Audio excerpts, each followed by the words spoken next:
영국의 시인 셀리가 알프스 산에 올라가서 장엄한 광경을 보고 신성과 능력에 압도되었습니다. 그의 마음속에서 창조주 하나님에 대한 감동이 올라왔지만 그 마음을 누르고 방명록에 무신론자 셀리라고 적어 놓았습니다. 그 후 산행을 했던 다른 어떤 여행자가 그 글귀를 보고 이렇게 적어 놓았습니다. 무신론자라면 바보, 무신론자가 아니라면 거짓말쟁이. 이런 장엄한 광경을 보고서도 하나님이 없다고 말한다면 그는 바보라는 것입니다. 그리고 하나님이 있는데도 없다고 했다면 그는 거짓말쟁이라는 것입니다.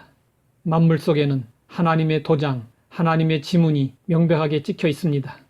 매년 가을마다 미국의 황금 물새 떼들이 알래스카로부터 하와이까지 어미새들의 인도도 받지 않은 채 한 번도 가본 적이 없는 길을 날아갑니다. 그 거리는 무려 4,800km입니다.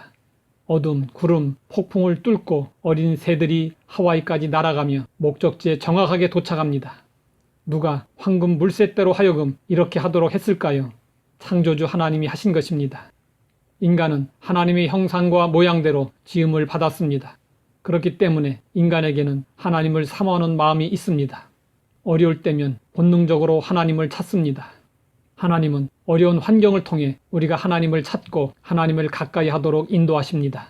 그럼에도 불구하고 굳이 하나님을 부인하고 하나님을 멀리하는 사람이 있습니다. 예레미야 선지자는 그들의 모습을 이렇게 비유했습니다. 그는 사막의 떨기나무 같아서 좋은 일이 오는 것을 보지 못하고 광야, 간조한 것, 건건한 땅, 사람이 거하지 않는 땅에 거하리라. 하나님을 떠난 자는 마치 사막의 떨기나무처럼 잎이 무성하지 못하고 열매를 맺지 못한다는 것입니다. 반면에 주를 의지하는 자의 복된 삶의 모습을 비유로 이렇게 말씀하고 있습니다. 그는 물가에 심어진 나무가 그 뿌리를 강변에 뻗치고 더위가 올지라도 두려워하지 아니하며 그 잎이 청청하며 가무는 해에도 걱정이 없고 결실이 그치지 아니함 같으니라. 영국 런던의 템스강 근처에 있는 재판소 뜰에 포도나무 한 그루가 있었습니다. 그 포도나무는 유난히 맛이 좋은 열매를 맺었습니다. 식물학자들은 그 포도를 종자로 하여 우수한 포도를 보급하려고 노력했습니다. 하지만 학자들은 다른 포도나무와 비교하여 별다른 특징을 발견하지 못했습니다. 연구 결과 비밀이 밝혀졌습니다. 그 포도나무의 열매가 유난히 맛이 있었던 이유는 뿌리가 템스강 밑바닥까지 뻗어 있었기 때문이었습니다. 물가에 심어진 나무는 가뭄이 와도 두렵지 않습니다. 더위가 올지라도 두려워하지 아니하며 가무는 해도 걱정이 없고 라는 말씀은 하나님을 의지하고 신뢰하는 사람은 많은 시험과 환란이 있을지라도 견뎌낼 뿐 아니라 그로 인해 도리어 유익을 얻게 된다는 것입니다. 물가에 심어진 나무는 그 뿌리가 강변에 뻗어 있으므로 항상 푸르고 태양열이 강하면 강할수록 더 많은 열매를 맺습니다. 이처럼 여호와를 의지하는 사람은 물가의 나무처럼 하나님의 말씀을 날마다 묵상하여 영적 영양분을 계속 섭취합니다. 그에게는 영혼의 갈급함이 없습니다. 하나님의 말씀으로 영혼을 소생시키며 항상 말씀의 은혜에 젖어 삽니다.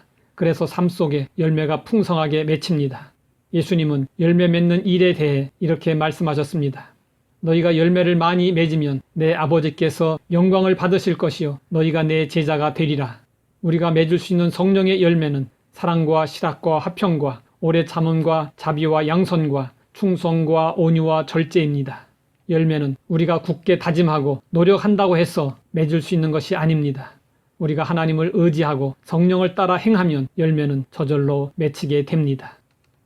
하나님 아버지, 우리를 구원하여 주님 안에 거하게 하시고 물가에 심어진 나무가 되게 하시니 감사합니다. 열매를 많이 맺어 하나님을 기쁘시게 하며 주님의 제자로 인정받기 원합니다. 늘 주님 안에 거하며 성령을 따라 행함으로 풍성한 열매를 맺을 수 있게 하옵소서.